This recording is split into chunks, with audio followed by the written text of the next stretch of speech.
Buongiorno a tutti, oggi vorrei parlare in maniera abbastanza diffusa dell'aumento di capitale di Veneto Banca e poi fare anche alcuni accenni alle possibilità concrete, se ci sono, per recuperare i soldi per i soci che hanno visto evaporare il valore delle azioni di Veneto Banca e Banca Popolare di Vicenza.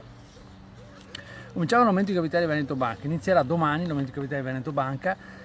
È riservato per le prime 2 settimane ai soci, la terza settimana invece sarà riservato agli investitori istituzionali e quindi a fine di questo mese potremo capire se Veneto Banca andrà in borsa oppure no.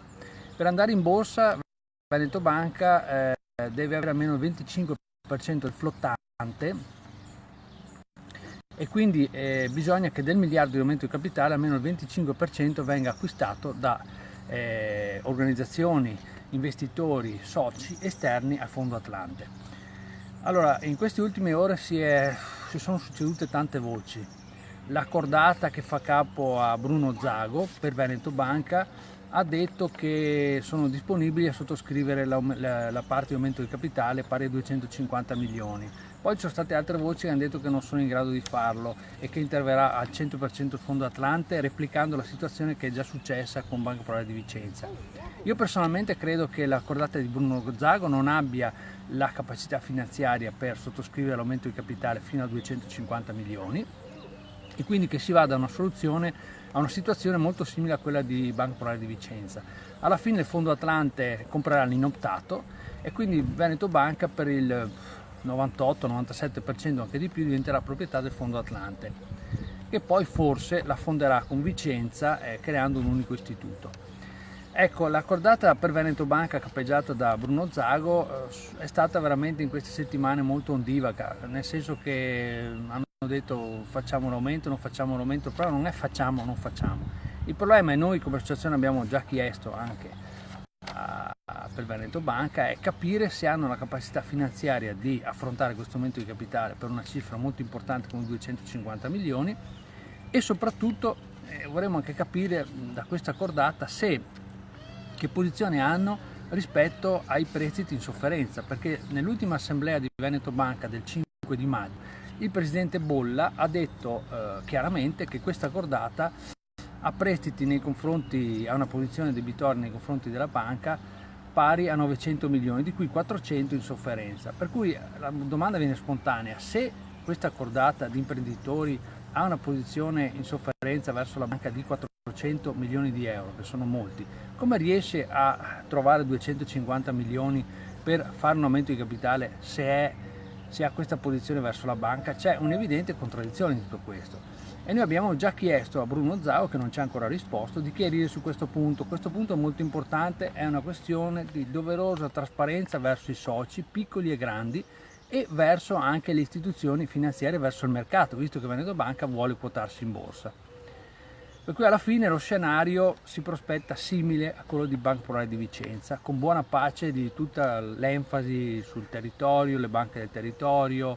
Ecco, io infatti noto la grande assenza della grande imprenditoria veneta su questa partita, ma da sempre, riguardo alle due popolari del Veneto, la grande imprenditoria, i Benetton, Luxottica, Renzo Rosso, altri grandi imprenditori sono sempre stati assenti, cioè al limite hanno utilizzato queste banche quando si trattava di chiedere dei prestiti, ma non sono mai entrati nel capitale di queste banche, quindi già anni fa non hanno mai creduto al progetto. Quindi oggi sentire qualcuno che usa questa enfasi dicendo dobbiamo credere nelle banche mi sembra un po' in zona Cesarini, è un po' tardi francamente, bisognava averlo fatto anni fa, è impossibile che adesso lo facciano, anche perché siamo sinceri, perché dovrebbero comprare degli investitori o dei grossi imprenditori delle azioni di Veneto Banca a 0,10 centesimi quando probabilmente una volta entrata in borsa, se entrerà in borsa, il valore andrà a 4, 5, 6 centesimi, visto che i multipli a 10 centesimi la banca è valutata a livello di UBI Banca e di altre banche che sono ben più solide di Veneto Banca. Quindi anche qui la domanda sorge spontanea: perché dovrebbero farlo? Per amore alla patria? Non credo proprio, gli imprenditori non hanno questo amore alla patria e quindi è molto difficile che ai 10 centesimi qualcuno compri le azioni di Veneto Banca, così come è successo con Vicenza. In ogni caso, ripeto, a fine mese avremo la risposta. Alla fine del periodo di collocazione la borsa autorizzerà o meno la quotazione di Veneto Banca al mercato telematico, e a quel punto sapremo anche sia il valore di mercato dell'azione e sia soprattutto se sarà quotata. Altrimenti fra la fine di Banca Popolare di Vicenza, con il Fondo Atlante che interverrà massicciamente e diventerà l'unico proprietario di fatto della banca. Ricordo poi che il 7 di luglio ci sarà l'assemblea di Banca Popolare di Vicenza che nominerà il nuovo CDA, che sarà figlio ovviamente frutto delle decisioni prese dal Fondo Atlante, e il 15 luglio sarà l'assemblea di Veneto Banca in cui l'attuale presidente Ambrosini ha già detto che verrà proposta l'azione di responsabilità nei confronti degli ex vertici a partire da Consoli e Trinca.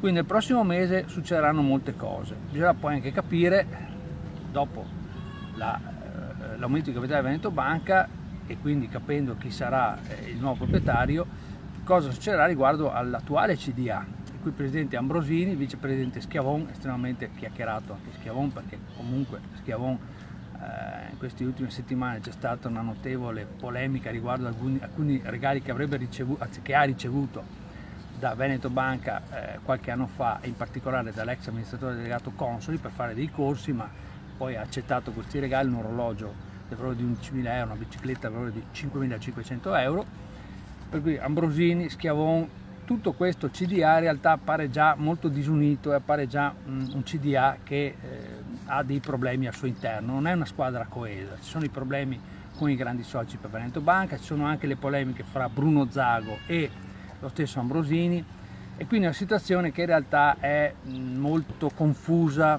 e anche foriera di non positive situazioni. Vedremo se dopo l'estate ci sarà un chiarimento.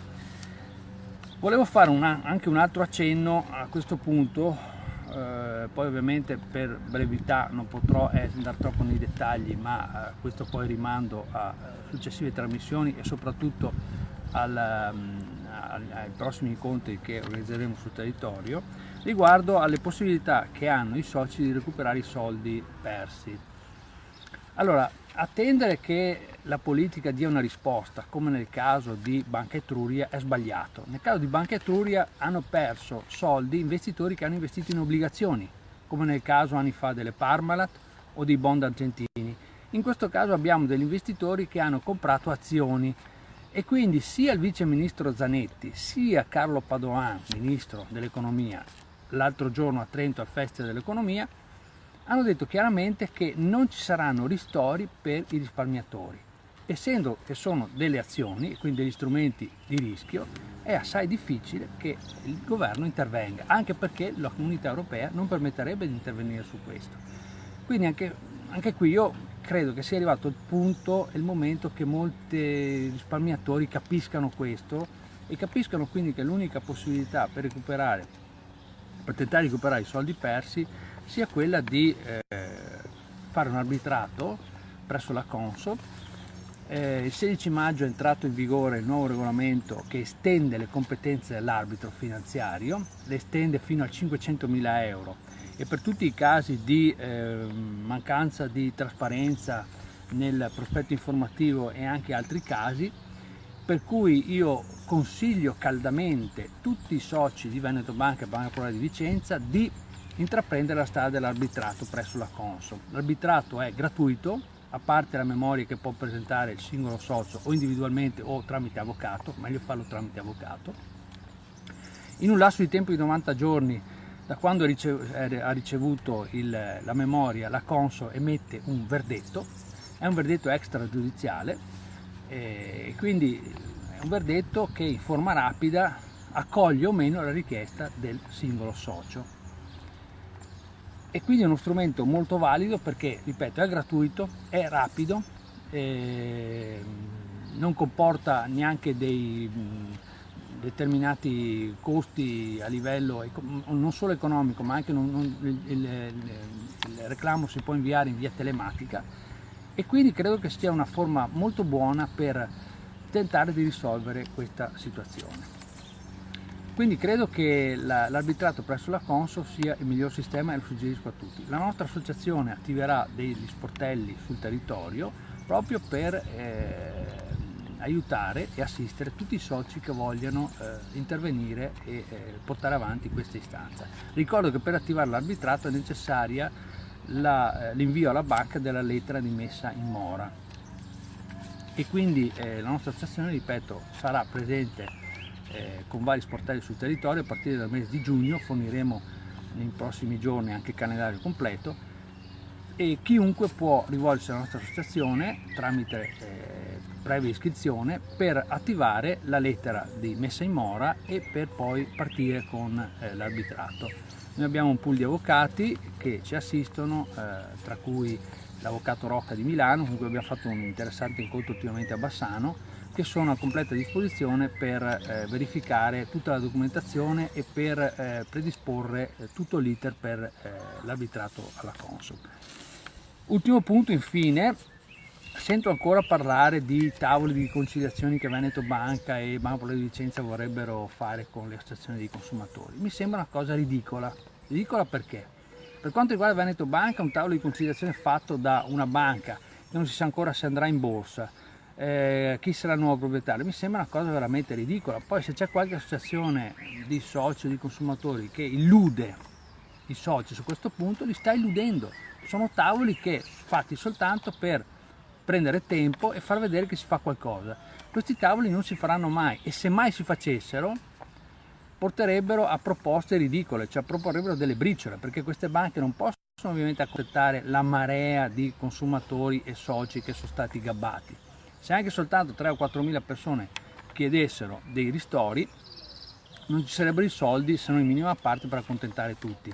Quindi sono tavoli che non portano a niente e sono soltanto delle illusioni che è meglio non coltivare, perché poi a un'illusione segue una grande disillusione.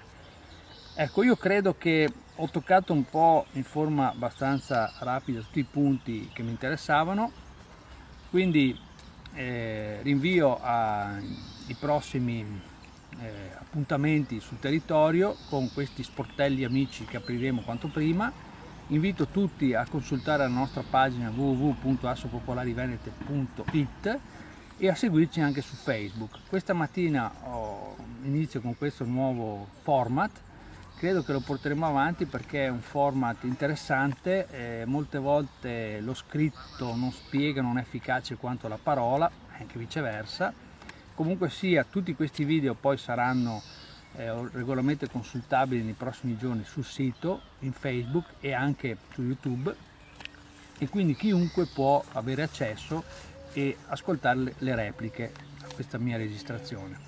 Ecco, per qualsiasi domanda, richiesta, potete scriverci info@assopopolarivenete.it, oppure potete chiamarci al numero di telefono che trovate sul sito. Io credo che per questa mattina ho detto tutto, e quindi ci risentiamo nei prossimi giorni. Grazie e buongiorno a tutti.